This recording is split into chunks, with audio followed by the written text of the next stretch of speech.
Oras ay 3:20.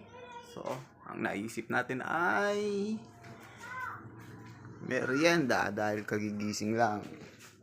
Ayan na po, ang aking sidekick. Nag-iisip na naman kung ano iniisip niyan. Ayan po, luluto tayo ng lomi. Okay, prepare muna natin.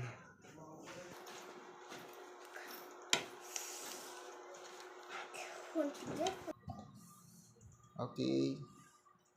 Ayan, prepare na. Hugasan na rin natin ang Mickey para hindi maalat. Ayan, good for 2 person only. Ayan, may natira pa tayong Mickey kasi napakarami niyan kung ilalahat natin. Ayan, unahin natin. Isa lang muna natin yan.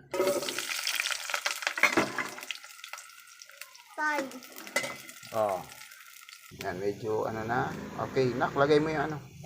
Ayan. Tatakbo ko. Okay, lagay mo. Yaw, yaw. Lagay mo lahat yan. Ano mo ng kamay? Iya.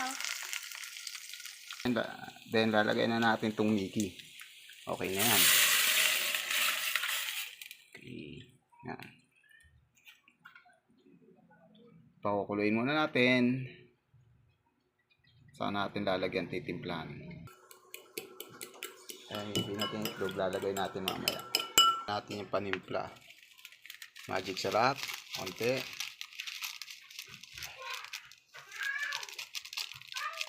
Kalahati lang yun. Paminta. Pwede magdagdag mamaya yan. Saka beef cubes. Beef yan, beef cubes. Okay. Tapos, yan mo lang. Sakto yan pagkulo niyan. Tapos, sabay na natin yung paglalaga ng itlog para may pantopping mamaya tayo. Kasi, hindi tayo nag-ano ng karne. Kasi, umiiwas tayo sa karne. Mas healthy ang itlog. Protection din para sa ating kidney.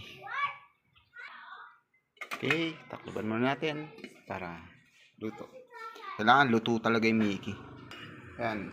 Kailangan tunawin yung cornstarch. Yan yung lalagay natin pang final mamaya para mapalapot.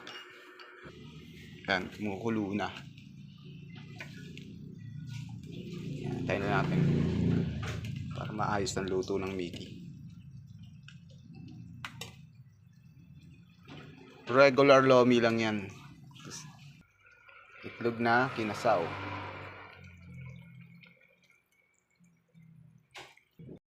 Ang cornstarch. Tayo lang. Tansyahin nyo kung anong gusto nyo lapot. Tapos, dapat talagang luto rin yung cornstarch. Hindi siya hahanguin ng hindi. Ay.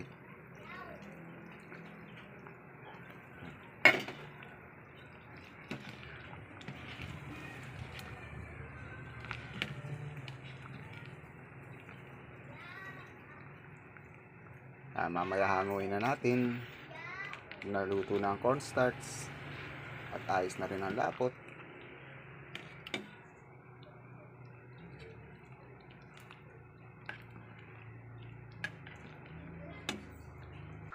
Okay, ready na po ang ating merienda.